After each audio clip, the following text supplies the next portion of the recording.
Hi guys, narito ang ika-150 na kabanata ng pagbalik sa nakaraan ng makapangyarihang mandirigma at strategies.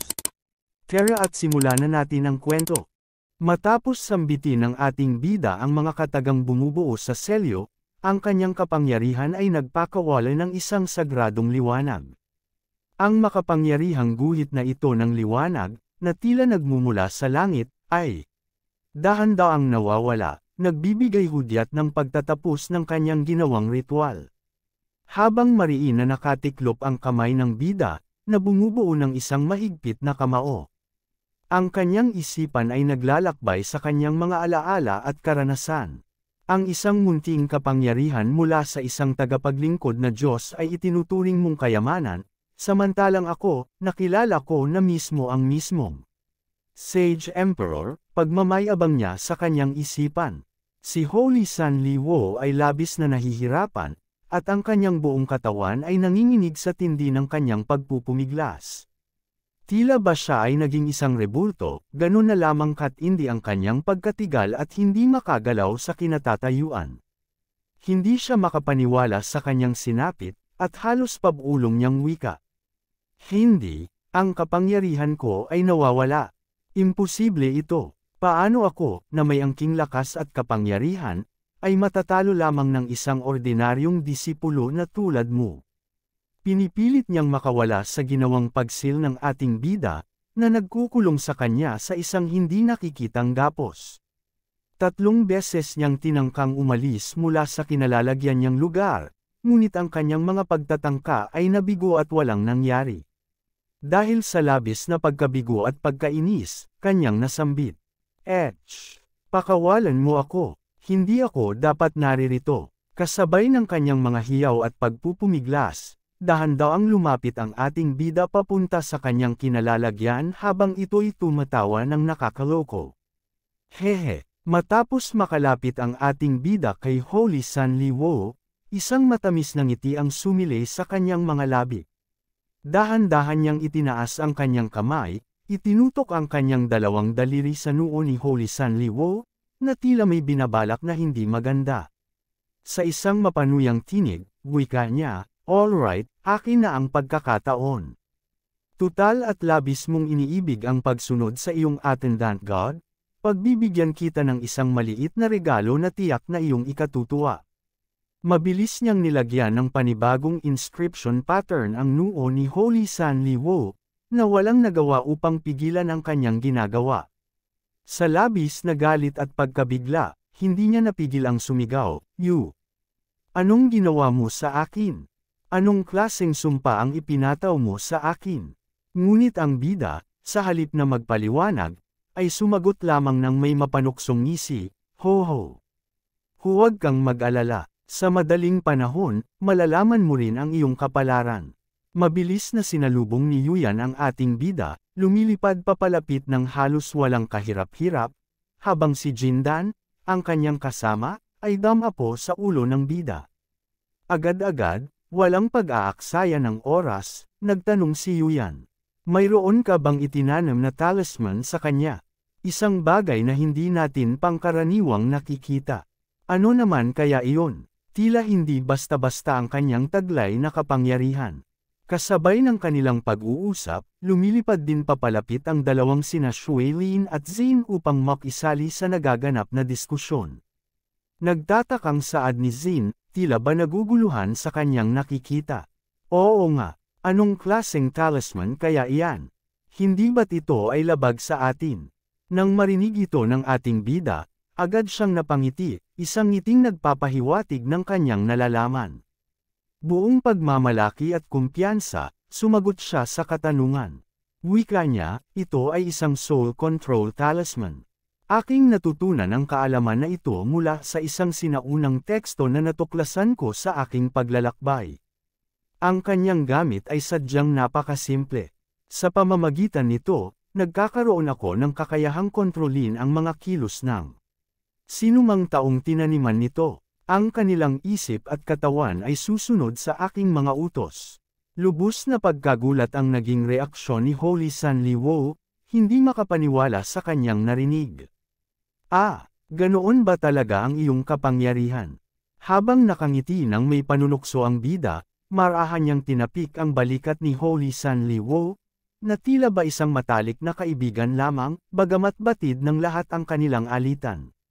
Dagdag pa niya sa kanyang paliwanag na may halong mapanuyang tono sa kanyang boses, sa pamamagitan ng talisman ng pagkontrol ng kaluluwa na ito, hindi lamang siya mawawalan ng kakayahang maging banta sa atin, kundi maaari pa siyang maging isang lubhang kapaki-pakinabang na katulong sa ating mga layunin.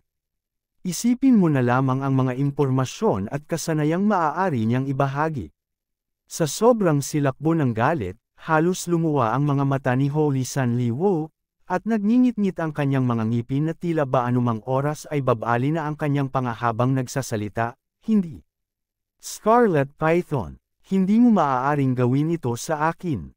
Tiyak na darating ang Panginoong Attendant God upang ako'y iligtas mula sa iyong kasamaan. Hindi niya hahayaang makatakas ka sa iyong ginawa. Magbabayad ka sa iyong mga kasalanan. Agad naman itong tinugon ng bida, na may casual na tono na tila ba nakikipag-usap lamang sa isang ordinaryong nilalang, talaga bang inaakala mong may pakialam siya sa iyo? Isa ka lamang piyesa sa kanyang malawak na laro. Isang piyesa na ipinagmamalaki pa ang kanyang pagiging sunod sa Niren at walang sariling pag-iisip. Ngayon, hindi ka na nga karapat-dapat maging piyesa sa kanyang paningin.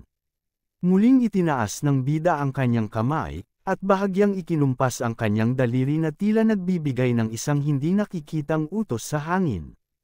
Sa ginawang ito ng bida, agad na umurong ng bahagya ang buong katawan ni Holy San Liwo, na tila may invisible na puwersang humahatak sa kanya palayo, isang puwersang hindi niya kayang labanan.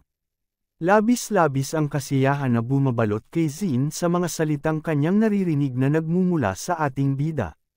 Sa kanyang pahayag, sinabi niya, "Napakatalino ng iyong naisip. Sa pamamaraang ito, hindi lamang natin matagumpay na napuksa at nahadlangan ang Holy San Liwo, ngunit maaari pa nating makakuha ng mahahalagang impormasyon, kaalaman, at mga detalye tungkol sa Attendant God sa pamamagitan ng kanyang pagiging kasangkapan."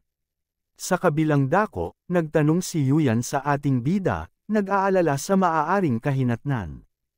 Talaga bang iyong pinaplano na palayain siya at hayaang umalis ng walang pag-aalinlangan? Kung sakaling makawala sa iyong mahigpit na pagkakakontrol ang Holy San Liwo, ang mga posibleng maging resulta at kahihinatnan nito ay hindi natin kayang isipin o mailarawan ng buo. Habang patuloy na pinananatili ng ating bida ang kanyang mahigpit na pagkontrol kay Holy San Liwo, siya ay sumagot sa tanong na may lubos na kasiguraduhan at kapanatagan. Huwag kang labis na mag-alala at magpakaba. Ang kapangyarihan na taglay ng Soul Control Talisman ay hindi niya basta-basta mapapawi, matatakasan, o malalampasan. Bukod pa rito, mayroon akong mas malawak, mas detalyado, at masusing plano na nakahanda para sa ating kinabukasan. Nagpahayag din ng kanyang tanong si Shuiling sa ating bida, naghahanap ng direksyon. Kung ganoon, ano ang susunod nating hakbang na dapat gawin? Magtatago na lamang ba tayo dito nang walang ibang ginagawa o binabalak? Agad namang tumugon ang ating bida, nagbibigay linaw sa kanilang sitwasyon. Napakatagal na nating nakikipaglaban at nakikipagsapalaran, halos lahat sa atin ay nagamit na ang kanilang lakas, enerhiya, at kakayahan. Ang spiritual energy dito sa lugar na ito ay siksik, sagana, at punong-puno ng buhay. Kaya't magpahinga muna tayong lahat dito sa ngayon upang manumbalik ang ating lakas. Ang landas na ating tatahakin sa hinaharap ay tiyak na mas magiging mapanganib, puno ng pagsubok, at nangangailangan ng ating buong atensyon. Sa wakas ay narating na ni Jindan ang tabi ni Yuyan, na may halong pag-aalala sa kanyang mukha, nagmamadali upang masiguro ang agarang kaligtasan at kapayapaan ng kalooban ng kanyang kasama. "Sige," mahinang tugon ni Yuyan, na may bahagyang pagod sa kanyang tinig, "kailangan na talaga nating bumawi mula sa matinding laban na ito at muling magtipon ng lakas upang maging handa para sa anumang susunod na hamon." Magkasama silang lumipad papalayo sa mapanganib na lugar, ang kanilang mga anino ay humahaba sa paglubog ng araw, patungo sa isang lihim na kanlungan kung saan sila makakapagpahinga, makakapagplano ng kanilang susunod na hakbang, at makakakuha ng kapayapaan. Terena, Jindan, pagyaya niya na may bahid ng pagmamadali, at sabay silang mabilis na umalis, iniiwan ang kaguluhan sa kanilang likuran. Sabi ni Zin, na nakatingala sa kalangitan na may pagkamangha at pagkabahala, ang lahat ng mga kakaibang bagay na ito na lumulutang sa langit ay pawang nagmula sa misteryosong Divine Lake. Scarlet Python, patuloy niya na may matinding pagkadismaya, lalong nagiging kalabisan at labis-labis ang mga pamamaraan mo sa pagkontrol at pagmamanipula sa buong lugar na ito. At higit pa rito, dagdag pa niya, na nagpapahiwatig ng kanyang malalim na pagkabahala at pagtataka, mayroon ka pang mga makapangyarihang martial ancestor ng lahi ng tao na nagsisilbing iyong mga katulong. Biglang may itinuro ang ating bida, ang kanyang mga mata ay nanlalaki sa matinding pagtataka at pagkamangha sa kakaibang nilalang na kanyang nakita. Tingnan mo siya, wika niya na may halong pagtataka. Paano magkakaroon ng isang tao na kasing liit lamang ng hinlalaki, na halos hindi makita sa kalayuan? At hindi lang yun, dagdag pa niya, mayroon ding isang nilalang nakahawig ng isang tao ngunit may kakaibang anyo na mukhang isang matabang ibon, na lubhang nakakagulat. Agad namang tumingin dito ang dalawa, ang kanilang mga mukha ay puno ng pagtataka at pagtatanong, sinusubukang unawain kung ano nga ba ang kanilang nasaksihan at kung ano ang posibleng kahulugan ng kakaibang pangyayaring ito. Bilang karagdagan sa kanyang mga naunang sinabi, ang ating bida ay nagbigay ng masusing paliwanag, ibinabahagi ang kanyang malalim na pag-unawa at mga personal na obserbasyon tungkol sa kasalukuyang sitwasyon na kanilang kinakaharap. Sa anumang paraan, ang sitwasyon ay umabot na sa isang hindi pangkaraniwang antas, nagiging lubhang kritikal at mapanganib. Kaya naman, napakahalaga na tayo ay magkaisa, maging isa sa ating mga layunin at pagkilos, upang malagpasan ang mga hamong ito na nagbabanta sa atin. Tama ba ako, Shui Ling? Sumasang-ayon ka ba sa aking sinasabi? Si Shui Ling, na may sigla at determinasyon sa kanyang tinig, ay agad na sumagot. Oo, tama, oo nga, hindi tayo pababayaan ni Kuya Scarlet Python. Tiyak na hindi niya tayo sasaktan. Matapos ang kanilang maikling pagpapalitan ng mga salita, ang dalawang magkaibigan ay mabilis na umalis. Ang kanilang mga mukha ay nagpapakita ng determinasyon at pagkakaisa sa kanilang misyon. Sabi ni Zin, na may pag-aalala sa kanyang boses. Ma'am, magandang ideya kung makahanap din tayo ng isang banal na lawa kung saan maaari tayong magnilay ng malalim, upang mas mapalalim pa natin ang ating pag-unawa sa mga misteryo ng lugar na ito at mapalakas ang ating mga kapangyarihan. Wika ng ating bida, na may pag-asa sa kanyang mga mata. Ang paglalakbay na ito sa loob ng lihim na kaharian ay nagiging mas komplikado at mahirap hulaan sa bawat araw na lumilipas, puno ng mga hindi inaasahang mga pangyayari at mga pagsubok na dapat nating harapin. Anong malalim na sekreto ang nakatago sa puso ng lugar na ito? Kailangan kong matuklasan ang kasagutan sa lalong madaling panahon, bago pa maging huli ang lahat at ang mga panganib ay lumaki pa. Terena, Myriad Miles Mountains and River Painting. Maglakbay tayo patungo sa pinakaloob at pinakamalalim na bahagi ng lihim na kaharian, kung saan naghihintay ang mga kasagutan at mga hamon. Myriad Miles Mountains and River Painting, gumagalaw. Naging mapagmatsyag ang ating bida at napansin ang mga kakaiba at di pangkaraniwang kaganapan na nagaganap sa loob ng Myriad Miles Mountains and River Painting, isang bagay na tila hindi pangkaraniwan. Wika ni Zin, na may pag-aalala sa kanyang tinig. Scarlet Python, talaga bang determinado tayong tahakin at tuklasin ang pinakamalalim at pinakatagong bahagi ng lihim na kaharian na ito? Sa aking pakiramdam, habang patuloy tayong sumusulong at papalayo, tila unti-unting nawawala at humihina ang aking kapangyarihan. Marahil, mas makabubuti kung susubukan muna nating maghanap ng daan upang makabalik sa ating sekta at humingi ng karagdagang tulong o reinforcements mula sa ating mga kasamahan.